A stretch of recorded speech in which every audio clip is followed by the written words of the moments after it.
यावर्षी good Friday शुक्रवारी आलेला आहे असं आपल्या आजूबाजूला कुणीतरी अनावधानाने बोलून जातो आणि आपण चमकून त्याच्याकडे बघतो. आपण चमकून त्याच्याकडे बघेपर्यंत तो थोडासा वरमलेला असतो, कारण झालेली चूक त्याच्या लक्षामध्ये आलेली असते. मला खात्री आहे की असा प्रसंग आपल्या आयुष्यामध्ये आजपर्यंत 2-4 वेळाला तरी निश्चित घडून गेलेला असेल.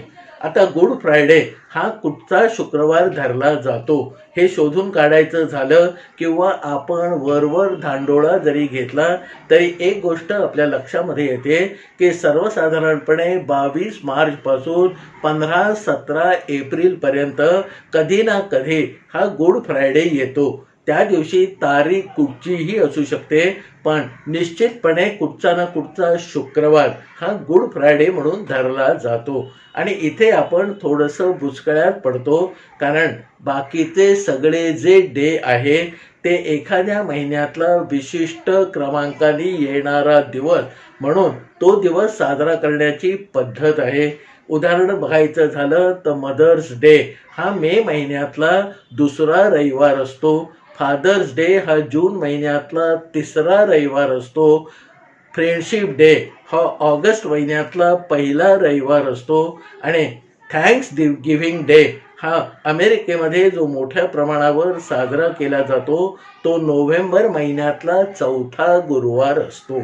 म्हणजे एखाद्या महिन्यामध्ये एखाद्या विशिष्ट क्रमावर येणाऱ्या दिवशी हे डे साजरे करायचे असं एक ढोबळमानाने ठरलेलं असताना हा आमचा गुड फ्रायडे मात्र इकडे तिकडे का फिरत बसतो असा एक साधा प्रश्न आपल्या मनामध्ये तरळून जाण्याची शक्यता आहे.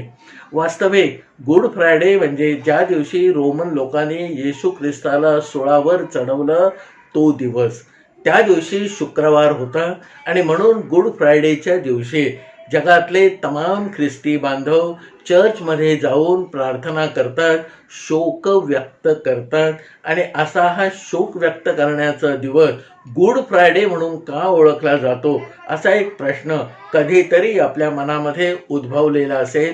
आणि त्या प्रश्नाचं उत्तर म्हणजे रोमन लोक येशू ख्रिस्ताला सुळावर चढवत असताना सुद्धा येशू ख्रिस्ताने परमेश्वराकडे जी प्रार्थना केली की हे दया घना, मला सुळावर चढवणारे लोक नक्की काय करत आहेत हे त्यांनाही कळत नाहीये, म्हणून कृपा घना तू त्यांना माफ करून टाक. आपल्या मरणाच्या दारामध्ये उभं असताना आपल्याला मारणाऱ्या लोकांबद्दल सुद्धा इतकी दयेची करुणेची भावना भाकणाऱ्या आणि तशी प्रार्थना देवाकडे करणाऱ्या येशू ख्रिस्ताने हा जो दयेचा आणि संदेश सबंध जगाला दिला, त्यासाठी जरी हा शोकाचा दिवस असला तरी तो गुड फ्रायडे म्हणून सर्व जगभर मानला जातो. आता आयुष्यामध्ये याला आपण विरोधाभास किंवा पॅराडॉक्स म्हणू शकतो. असा एक पॅराडॉक्स आपल्या भारतामध्ये हिंदू कॅलेंडरमध्येही आहे. सर्वसाधारणपणे अमावस्या हा आपण त्याज्य किंवा निषिद्ध दिवस धरतो, पण दिवाळीच्या मध्ये येणारं लक्ष्मी पूजन हे मात्र अमावास्येला असतं. तसंच ज्या दिवशी येशू ख्रिस्ताला सुळावर चढवलं गेलं त्या दिवशी मगाशी सांगितल्याप्रमाणे शुक्रवार होता आणि तारीख होती 13. आणि म्हणून त्या दिवसापासून अशुभतेचं एक जंजाळ किंवा कवच 13 या क्रमांकाला लाभलेलं आहे. त्याचं मूळ या येशू ख्रिस्ताला ज्या दिवशी सुळावर चढवण्यात आलं त्या 13 तारखेमध्ये आहे. आणि म्हणून आजही जगभर 13 क्रमांक हा निषिद्ध किंवा थोडासा अशुभ मानला जातो. गुड फ्रायडे नंतर आख्यायिकेप्रमाणे तिसऱ्या दिवशी ख्रिस्ताचं पुनरुत्थान झालं आणि म्हणून तिसरा दिवस जो रविवार येतो त्याला ईस्टर संडे म्हणजे आनंदाचा दिवस समजला जातो. सर्व ख्रिस्ती बांधव जगामध्ये त्या दिवशी आनंद सण साजरा करतात आणि काही ठिकाणी या ईस्टर संडेला बॉक्सिंग डे असंही म्हणण्याचा प्रघात आहे. आणि या बॉक्सिंग डेचं मूळ ब्रिटिश वसाहतीमध्ये आहे.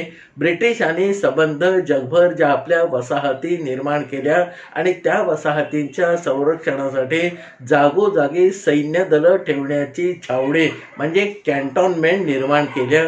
त्या कॅन्टॉनमेंटमध्ये असणाऱ्या सैनिकांच्या या ईस्टर संडेच्या दिवशी संध्याकाळी आपापसामध्ये मुष्टियुद्धाच्या म्हणजे बॉक्सिंगच्या स्पर्धा होत असत आणि म्हणून काही कॅन्टॉनमेंटमध्ये हा ईस्टर संडे बॉक्सिंग डे म्हणून समजला जायला लागला.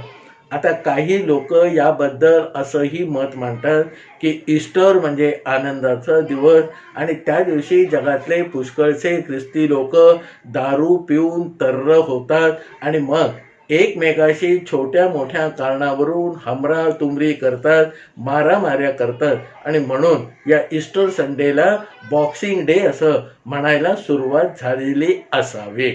आता मूळ प्रश्न आपण जो घेतला होता की कुठचा शुक्रवार हा गुड फ्रायडे म्हणून धरायचा, तर त्याचं उत्तर असं आहे की 21 मार्चला वसंत ऋतू सुरू झाल्यानंतर जी पहिली पौर्णिमा येते त्या पौर्णिमेनंतर येणारा पहिला शुक्रवार म्हणजे गुड फ्रायडे. आता चांद्रवर्ष आणि सूर्यवर्ष यांच्यातील फरकामुळे पौर्णिमा ही मागे पुढे सरकत असते आणि त्यामुळे गुड फ्रायडे आपल्याला 23 मार्चपासून 15-17 एप्रिलपर्यंत सरकलेला दिसतो. कारण वसंत ऋतू म्हणजे 21 मार्च सुरू झाल्यानंतर जेव्हा केव्हा पौर्णिमा येईल ती मागे पुढे फरकाने होतच असते आणि त्याच्यानंतरचं शुक्रवार गुड फ्रायडे म्हणून धरायचं आहे आणि म्हणून गुड फ्रायडे आपल्याला वेगवेगळ्या तारखांना येताना दिसतो.